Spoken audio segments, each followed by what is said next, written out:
Les grands enjeux de ce bâtiment, c'est évidemment un seul bâtiment construit par la ville de Genève, direction du patrimoine bâti, mais qui intègre 3 programmes différents. Une cité de l'enfance, donc qui est la plus grande crèche du canton, parce que le bâtiment accueille 171 enfants quotidiennement. Une salle d'éducation physique pour le service des écoles et également une salle pluridisciplinaire pour le service de la culture.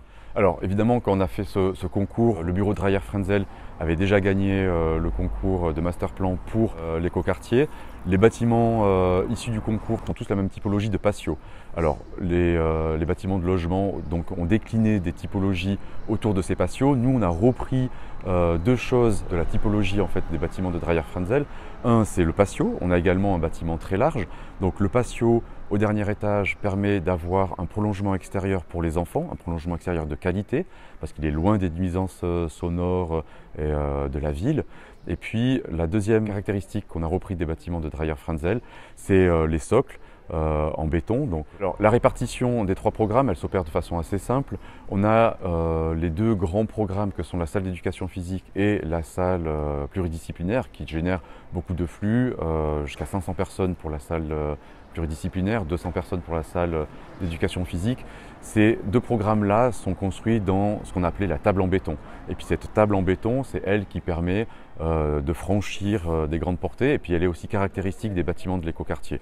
Au-dessus, on a la cité de l'enfance qui est une échelle beaucoup plus domestique avec des ouvertures à taille humaine et puis ce bâtiment en briques qui est vraiment la matérialité d'une maison traditionnelle.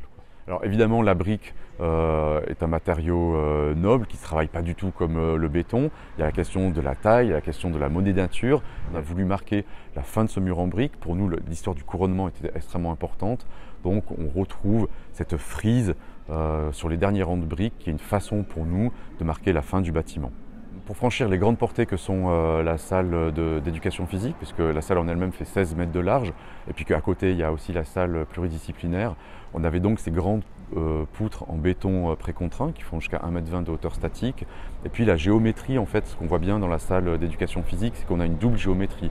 D'un côté, on a des poutres qui reprennent la géométrie du boulevard Saint-Georges, et puis on a des poutres également dans un autre sens, une diagonale, qui est en fait la géométrie d'implantation des bâtiments dans l'écoquartier. Et puis ce lassage-là, dans la salle d'éducation physique, permet de reprendre tous les points porteurs de la cité de l'enfance qui sont au-dessus.